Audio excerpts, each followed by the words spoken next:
देशभक्ति सिर्फ एक शब्द नहीं है, यह एक भावना है। हमारे देश के प्रति गर्व और प्यार का गहरी अनुभूति है। यह हमारे राष्ट्र की पहचान और मूल्यों को पहचानने और मनाने के बारे में है और इसके विकास और समृद्धि में योगदान देने के बारे में है। लेकिन आज के समय में देशभक्ति का मतलब क्या होता है? क्या यह केवल झंडा लहराने या राष्ट्रगान गाने तक का सीमित है या यह कुछ और भी है? आइए इसे मिलकर समझते हैं। तेजी से बदलते समय में हमारे इतिहास और उन बलिदानों को भूलना आसान हो सकता है जिन्होंने हमारे देश को बनाया।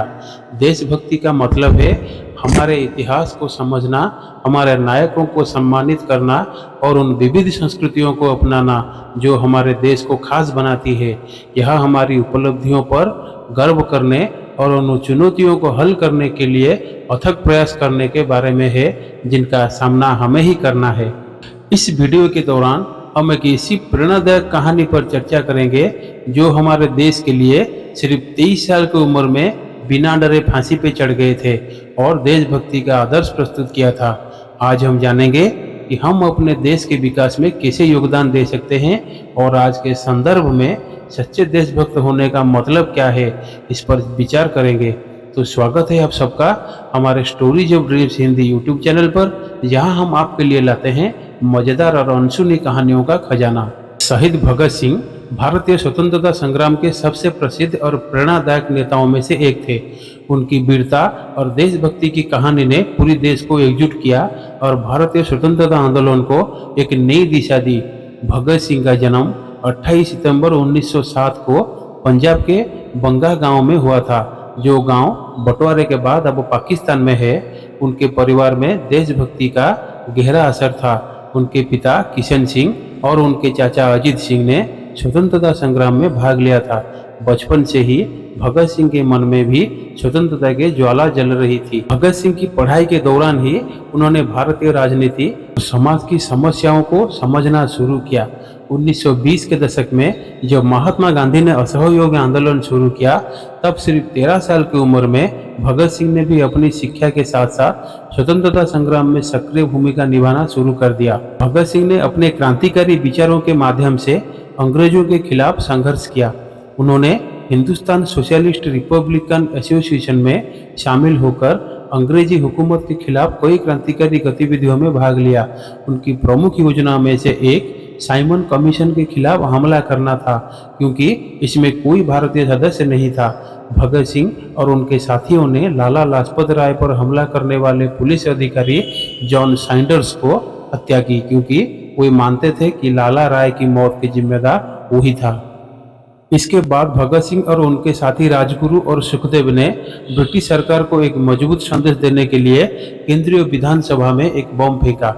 हालांकि उनके इरादा किसी को नुकसान पहुंचाने का नहीं था, बल्कि उन्होंने अपना बम खाली जगह पर फेंककर खुद को गिरफ्तार करवा लिया।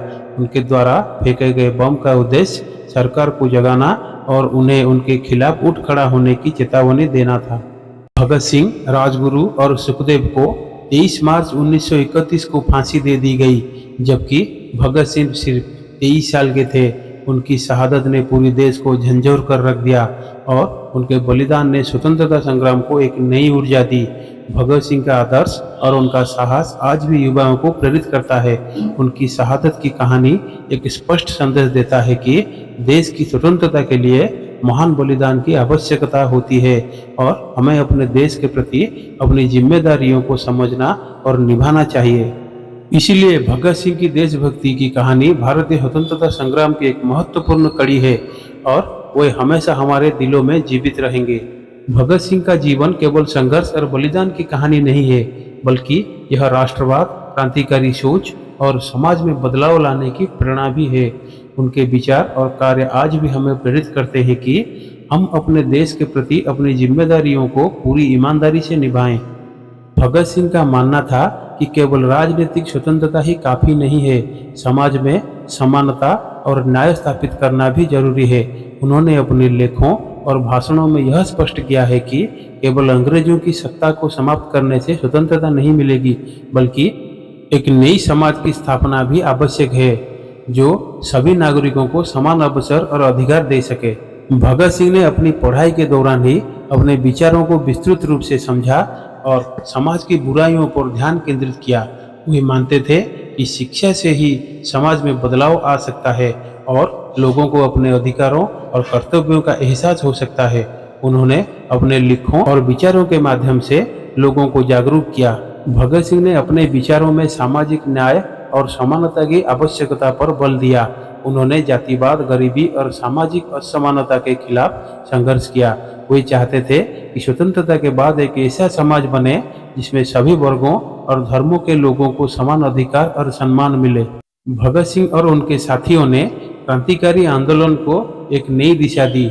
उनके कार्यों ने भारतीय स्वतंत्रता संग्राम को एक नई ऊर्जा दी और यह प्रेरित किया कि केवल शांतिपूर्ण आंदोलनों से ही स्वतंत्रता नहीं मिलेगी, बल्कि एक सशस्त्र संघर्ष भी आवश्यक हो सकता है। भगत सिंह की शहादत के बाद उन्हें भारतीय स्वतंत्रता संग्राम के एक प्रमुख नायक के रूप में याद किया जाता है। उनके बलिदान ने देशवासियों को प्रेरित किया और उनकी प्रेरणा आज भी लोगों के दिलों में जीवित है।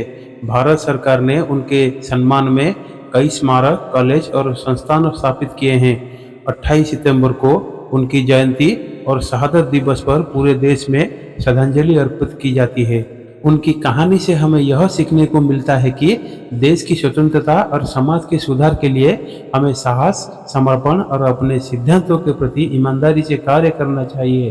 भगत सिंह ने हमें यह भी सिखाया है कि सच्चे देशभक्त वही होते हैं जो केवल अपने देश के स्वतंत्रता की सोच नहीं रखते, बल्कि उसके उज्जवल भविष्य के लिए भी काम करते हैं। भगत सिंह की जीवन यात्रा एक निरंतर प्रेरणा का स्रोत है, जो हमें याद दिलाती है कि स्वतंत्रता केवल एक लक्ष्य नहीं, बल्कि एक यात्रा है जिसमें हर व्यक्ति की जिम्मेदारी होती है कि वह अपने देश की सेवा करे और समाज में सकारात्मक बदलाव लाए।